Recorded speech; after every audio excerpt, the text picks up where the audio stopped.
membuat simulasi atau analisa sebuah power.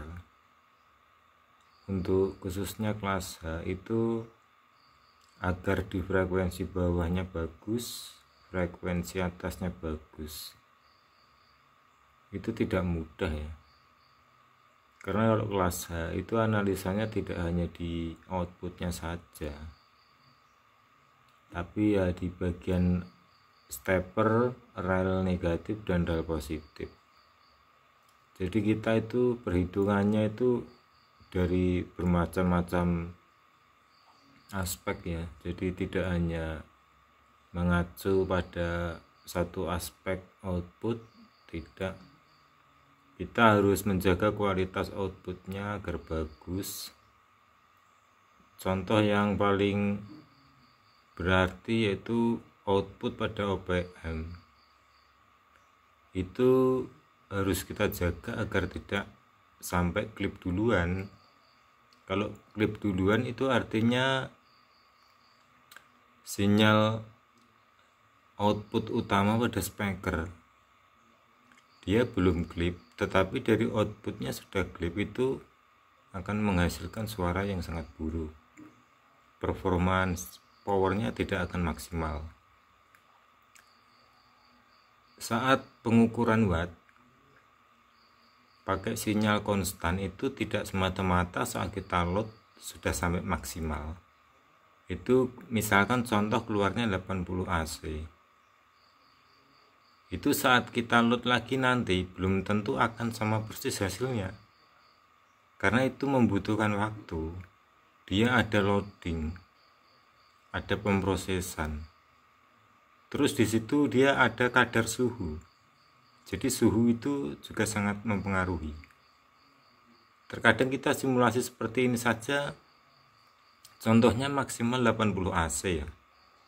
Itu untuk mencapai 80 AC itu juga butuh waktu. Jadi ada time delay. Nah, di situ ada penundaan waktu output.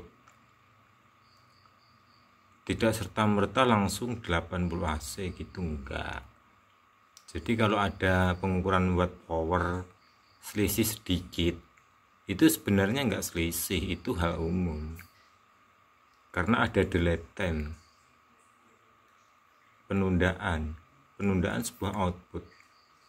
Itu untuk sinyal yang misalkan patokan 1 kilo. Kalau untuk sinyal di atas 1 kilo itu delay time-nya lebih panjang. Tidak sama dengan 1 kilo. Apalagi di 20 kilo Hz. Lebih panjang lagi. Jadi semuanya itu ada delay ya. Jadi kalau kita mengukur sebuah power, lalu tadi misalkan outputnya 80 AC. Nah sekarang kok jadi 79. Itu sebenarnya sama. Karena itu ada delay time tadi, itu yang membedakan gitu ya.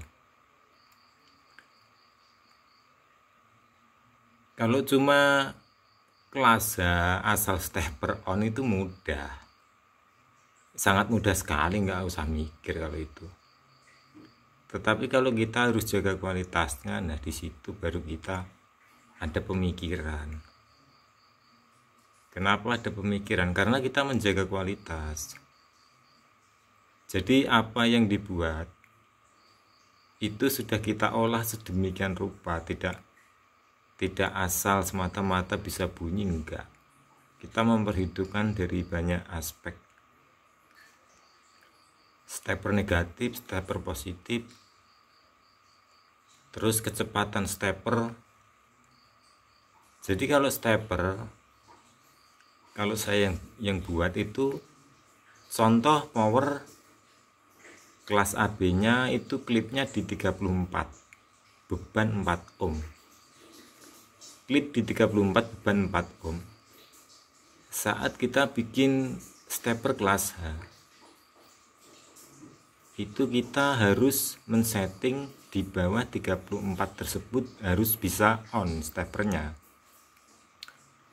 Contoh kita harus set di 30 AC atau 31 AC itu harus sudah on dia. Jadi kita tidak ambil mepet ya saat klip baru on stepper, enggak.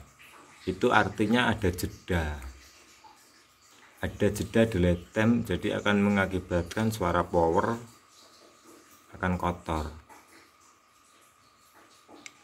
Karena stepper kelas H itu saat mau on stepper kelas H nya dia tegangan medium voltnya ada drop di situ. Kita perhitungannya, kita ambilnya dropnya di situ. Kita perhitungannya kalau posisi listriknya stabil itu kita ambil drop 2 volt saja. Jadi kita set di 30 AC, kelas H harus sudah aktif. Jadi jangan dibikin misalkan kelas AB nya 34 sudah klip, kita bikin 34 stepper sudah on, enggak, itu tabrakan nanti. Karena apa? Karena saat stepper kerja medium voltnya ada drop. Nah di situ kita ambil dropnya berapa, baru kita set aktif steppernya di situ.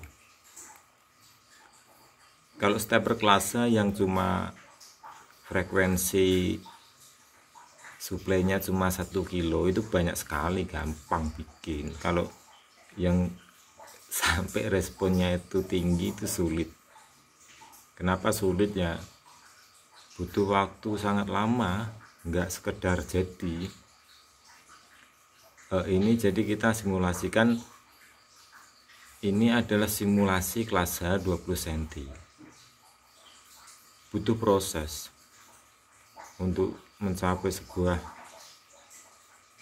kita rasa sudah cukup lah, daripada yang tanpa dioprek. Simulasi seperti ini untuk meminimalisir kita merakit sebuah power dan bisa diketahui kualitasnya.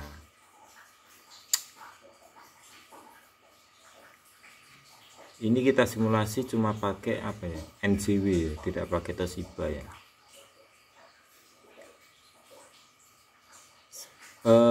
Misalkan stepper kelasnya 1 kilo dia kelihatan bagus, kelihatan kotak lurus, karena sebenarnya stepper itu bukan di situ kualitasnya, bukan di situ ya.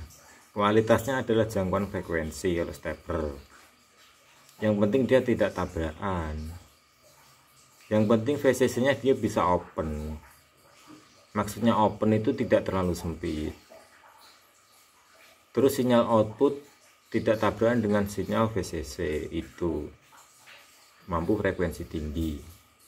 Kalau cuma dilihat kotaknya saja 1 kilo bagus, nanti ditarik ke atas belum tentu bisa. Hal seperti itu hanya bisa dilihat dari simulasi. Kalau osiloskop kasihan powernya, frekuensi tinggi bisa meledak. Jadi cukup itu penjelasannya. Belajar sebuah power ampli itu tidak instan, butuh proses panjang prosesnya ya. Kalau asal katanya itu mah nggak usah dipakai, ilmu katanya itu nggak berlaku. Oke, cukup, terima kasih.